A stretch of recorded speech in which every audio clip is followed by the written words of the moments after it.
Bonjour à tous et bienvenue sur Monocommander où on parle du format Commander multijoueur sur Magic the Gathering.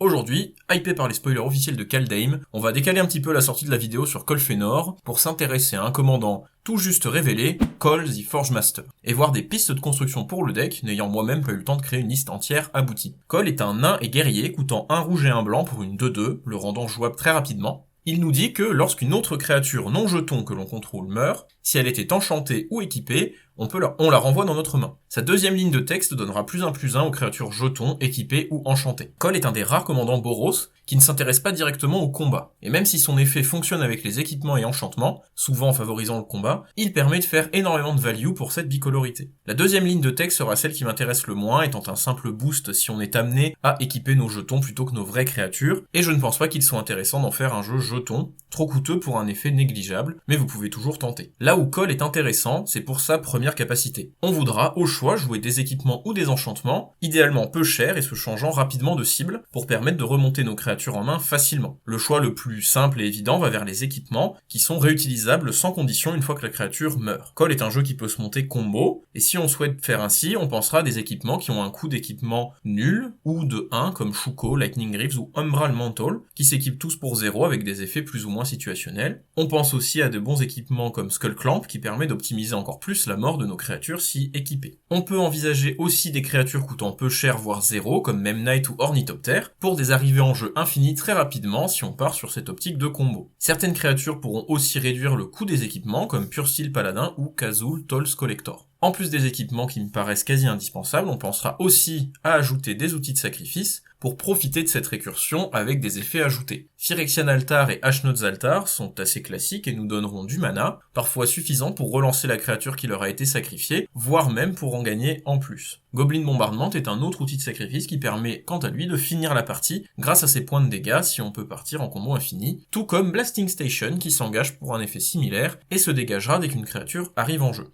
Brian Stoutarm n'est pas une carte combo, mais permet de lentement descendre la vie de nos adversaires en sacrifiant nos créatures pour leur lancer dessus. Dark Dweller Oracle nous donnera virtuellement de la pioche pour seulement 1 et un sacrifice. Deux cartes qui me paraissent très fortes dans le deck sont Demon Mail Hauberk, un équipement qui s'équipe en sacrifiant une créature, permettant de sacrifier la créature équipée par le Demon Mail, la remonter dans sa main car au moment du sacrifice elle est équipée, et de mettre la Demon Mail sur une autre créature. L'autre équipement très intéressant est Death Render, permettant avec n'importe quel outil de sacrifice une boucle infinie immédiate. Il existe évidemment d'autres outils de sacrifice qui peuvent très bien marcher dans le deck, comme Fanatical Devotion pour protéger nos autres créatures et notamment notre commandant, et je pense qu'en avoir une dizaine est un bon départ pour ce deck. Si on souhaite partir plutôt du côté enchantement, il est important d'en avoir qui se récupèrent seuls. On pense à Angelic Destiny, mais qui coûtera 4 à rejouer. Moins cher, Brilliant Halo coûte seulement 2, comme Fiery Mantle, ou Sluggishness, Spirit Loop. Le côté enchantement sera plus axé sur la value progressive que le combo, car on n'a pas forcément de boucle infinie facilement faisable à cause du coût des enchantements. On peut du coup essayer d'y intégrer des cartes synergisant avec les enchantements, comme Tiana Ship's Caretaker,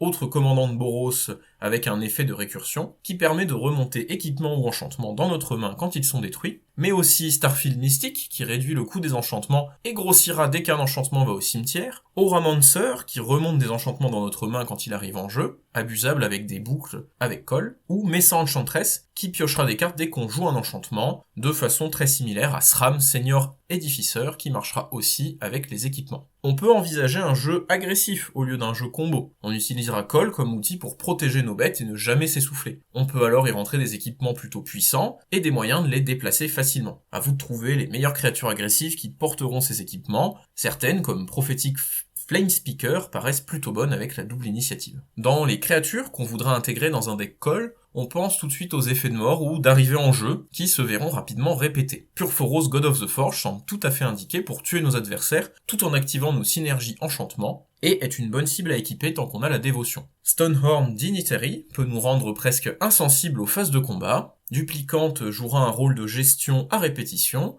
et Solemn Simulacrum aura toute sa place ici, étant un effet de rampe et de pioche répétable en Boros. On pensera aussi aux classiques Felidar Guardian et Restoration Angel, pour améliorer nos synergies. Lena Selfless Champion protégera nos créatures à répétition et nous pondra plein de jetons, un peu à la manière de Selfless Spirit, qui se sacrifie lui-même. Cole est un commandant qui me paraît très très bon pour ses couleurs, et je vous conseille d'essayer de le construire comme moi, il y a vraiment pas mal de possibilités si on n'est pas friand des jeux combos. Ce sera tout pour cette vidéo à chaud, qui j'espère vous donnera quelques idées pour Kaldheim. Comme d'habitude, n'hésitez pas à liker, à vous abonner si ce n'est pas déjà fait, et à partager mes vidéos si elles vous plaisent. Vous pouvez aussi nous rejoindre sur le Discord MTG Commander si vous voulez jouer avec nous, et découvrir d'autres contenus sur le format. On se retrouve bientôt pour une prochaine vidéo, qui sera encore une fois probablement sur Kaldheim, vu que la saison des spoilers a commencé. Désolé Colfenor, ce sera pour plus tard. C'était Monocommander,